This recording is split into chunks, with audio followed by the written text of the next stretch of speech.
And with Crystal Palace a complete sellout, the crowd thrilled to what became an epic contest.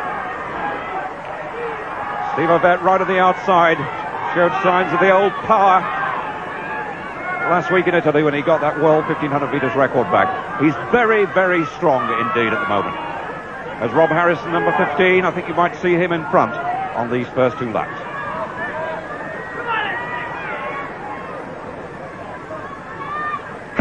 They're a bit unsteady. Eddie Stevens, the Belgian, was rocking about. And in fact, Harrison is having a job to get through to the front. And Steve Cram and Ovett right at the back. In fact, they've settled down, three from back. It's Ovett, third from back, and Cram following him. And the head waiter in this game, Gautam Weghwar, has gone through, and they're left at the tail end. Brendan Foster, they're just looking for each other. Well, they're miles away from the pace, and Ovett was waiting to let Cram through because he's obviously decided he's going to track Steve Cram, and as soon as Steve Cram went ahead of him, Ovett followed. So now the race is on, and it's Cram ahead of Ovett, and Ovett tracking him. He's got him in his sight. He's obviously decided he's going to follow him every inch of the way, and the pacemakers are miles ahead. They're absolutely wasting their time out there because I would think the race is going on back in the pack, but if the pacemakers are good enough, they could continue. I mean, it's one of those races where everything seems to have gone wrong pacemaking-wise, as we've seen again. Well, the time for the first lap, just over 55 seconds for the leaders. I would think the chasing group are 57 seconds plus. So that's outside a world record schedule. But the man in second place is dangerous. Have no illusions about that. That is Pierre Delis, the Swiss record holder, who's done 3:33 recently, and they can't afford to let him get too far. Actually, Weghwar in third place. It was timed at just inside 59 seconds. Harrison leads. Delis in second place. There's Weghwar being overtaken by number 3 Jack Buckner. Steve Cram at Weghwar's shoulder. And this is a tactical battle now between Cram and Ovett, but they mustn't forget that Swiss. Harrison's pacemaking is right on target, but they've not gone with the pace at all. Still Harrison leading. Delis in second place. In third place Buckner. Fourth is Weghwar. In fifth place Cram. Sixth is Ovett. And seventh place Kurek of Poland. And this is a real battle between the two of them. There'll be no quarter given at all. But they're closing now on the leading group, and obviously the pacemaker Rob Harrison, who's done a good job. He's tiring now. I noticed Cram glance over his shoulder, and then they're now 700 metres from the finish. In the next 300 metres it'll be they're going into the last lap, and then it'll be all to do. In fact, the pace there, way outside world record schedule. The third man through there was through in 1:58 plus. That's Buckner leading, Cram in second place, and Ovett stalking Cram all the time. Delis in fourth place. And these four slightly clear of Weghwar and Kurek of Poland, followed by Mike Boyd of Kenya. Buckner now really pressing hard in front, and Cram has been bold enough to take Ovett on from the front. These are the moments when self-doubt creeps in. He's really got to attack now because he's there to be shot at. Ovett sitting and waiting, and no one does it better. 2:58 at the bell, the time unimportant. The battle for supremacy is now really on. And the bold, front-running Cram has made the break, but hasn't broken Ovett. Ovett in the perfect position. Cram with an elegant stride, and then the control power of Steve Ovett in second place. Menacing Cram all the time, and Cram trying to run the finish out of the world 1500 metre record holder.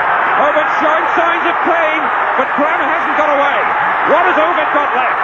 Cram tries to kick again. The gap opens. It's 2 yards. Can Ovett close it? Here he comes on the near side in the perfect position to attack. Cram is still holding that yard, and it's Cram going away again. But Ovett closes once more. But Steve Cram, the champion of the world, proves himself the champion of the world to beat Steve Ovett with Wilson Weghwar third, Delis in fourth place, Buckner 5. What a race that was! 3:52.56, but no one will remember this race for the time. They'll remember it for an epic battle on the last lap. And the boy who's champion of the world, champion of Europe, champion of the Commonwealth, totally unafraid. He ran the race from the front with the boldest possible manner, and he beats Steve Ovett fairly and squarely. Brendan Foster. Well, what a confrontation. To my mind, there were two heroes in that race. Steve Cram and Steve Ovett, but Steve Cram took him on. They both should acknowledge the crowd because they both deserve it. But Cram, the world champion, attacked as he should have done on the last 350 metres, and he stretched at 300 metres, he stretched at 200 metres, and then Ovett waited to attack, and when he came up the bend, they were both hurting. And I know that Steve Cram feels that Steve Ovett, if he is vulnerable, he's vulnerable in the last 50 metres, and when it came to it, that race was won in the last 20 metres. It was the man who was the toughest, and tonight it was Steve Cram. Steve Ovett battled all the way, did absolutely nothing wrong. The clock was unimportant to these two. The prestige was all that mattered. But Steve Cram, 22 years old, no inhibitions whatsoever. He went where the bravest only go, from the front. And he proved the point that he's always believed that you can run the finish out of Steve Ovett. And at this point, Ovett was poised to attack, but in fact couldn't quicken. He was lengthening then, he almost got to Cram once there, but then the Geordie boy from Jarrow went away again and had about 2 metres to spare at the finish. And watch the dive of despair from the world record holder as he bows to the champion of the world. Well, what a record this boy's got. Right on top of the world. And ever since he's been a junior, he's shown outstanding promise. And listen to this crowd. Well, I've got to say, gentlemen, that was a fitting climax to a marvellous athletic season. It was a sort of race where there were no losers. I know there was a winner, Steve, but really there were no losers tonight. Oh, it was a great race. I mean, as I was saying to Steve just a minute ago, it's nice to run hard all the way and finish, absolutely knackered or absolutely very tired. But it's nice to run in front of a crowd like this. It was really thrilling for both of us. I think we really enjoyed it. I must say, you both looked as though you were on your beam end.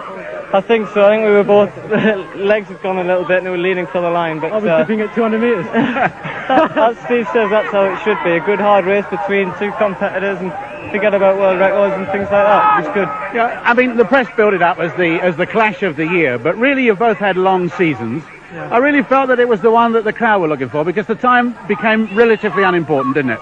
That's right. I think we both had well, Steve's had a very successful season. I've had an up and down one, but I got the world record back last week, so I was very pleased with that, and it was a tough race.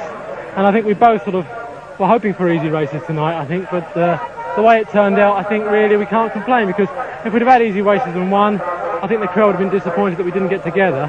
But we got together and it was a great race, and as you say, I finished second, but I felt as if I'd done my best, and that was all you can really give on a night like tonight, really. No doubt about that. It was historic. When did you sort of decide to disregard any pacemaking? Fairly early on? About after the first step. Or even before? Well, I wanted to see whether Steve was going to go with the pace, so I waited behind him for the first 100 metres or so. And Steve looked round, had a look at me, and we almost ended up jogging for a little while, and I then decided to start running, but there was no question of going with the pace, I don't think. Marvellous series of races, marvellous world record. Couldn't have better stimulation to go away and do a good hard winter, come back and entertain us again right royally. Marvellous, apparently. Thanks very much.